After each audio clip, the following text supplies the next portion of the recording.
ಕರ್ನಾಟಕದಲ್ಲಿ ಕೂಡ ನನಗೆ ಒಂದು 15,000 ರೂಪಾಯಿ ರೈತರಿಗೆ ಬೆಂಬಲ ಬೆಲೆ ಕೊಡಬೇಕು ಅಂತ. ಆದ್ದರಿಂದ ಸರ್ಕಾರಕ್ಕೆ ನಾನು ಒತ್ತಾಯ ಮಾಡ್ತಾ ಇದ್ದೇನೆ.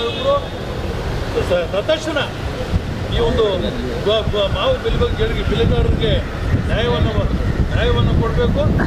ನಾವು ಆ ಕಡೆ ನೋಡಿಬಿಟ್ರೆ ರೈತರ ಇದೀನಿಗಳಿಗೆ ಹೋಗ್ಬಿಟ್ಟು ಕೆಂಪಗೆ ಹಣ್ಣು ಇವತ್ತು ಏನು ಮಳೆ ಏನಾದರೂ ಬಿದ್ದುಬಿಟ್ರೆ ಟೋಟಲ್ ಆಗಿ ಲಾಸ್ ಆಗ್ತಾರೆ ರೈತರು. ಮತ್ತೆ ಆತ್ಮಹತ್ಯೆ ಮಾಡ್ಕೊಳ್ಳೋಷ್ಟೇ ಬಂದೇ ಬರುತ್ತೆ. ಆದ್ದರಿಂದ ಸರ್ಕಾರಕ್ಕೆ ನಾನು ಒತ್ತಾಯ ಮಾಡ್ತಾ ಇದ್ದೇನೆ.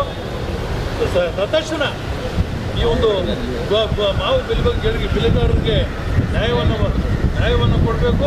ತಕ್ಷಣ ಏನು ಪಕ್ಕದ ರಾಜ್ಯದಲ್ಲಿ ಆಂಧ್ರ ಪ್ರದೇಶದಲ್ಲಿ ಘೋಷಣೆ ಮಾಡಿದ್ದಾರೆ, ಅದಕ್ಕೆ ಸರಿಸಮಾನವಾಗಿ ಇವತ್ತು ನಮ್ಮ ಒಂದು ಕರ್ನಾಟಕದಲ್ಲಿ ಕೂಡ ನನಗೆ ಒಂದು 15,000 ರೂಪಾಯಿ ರೈತರಿಗೆ ಬೆಂಬಲ ಬೆಲೆ ಕೊಡಬೇಕು ಅಂತ ನಾವಿಬ್ಬರು ಕೂಡ ಒತ್ತಾಯ ಮಾಡ್ತಾ ಇದ್ದೇವೆ.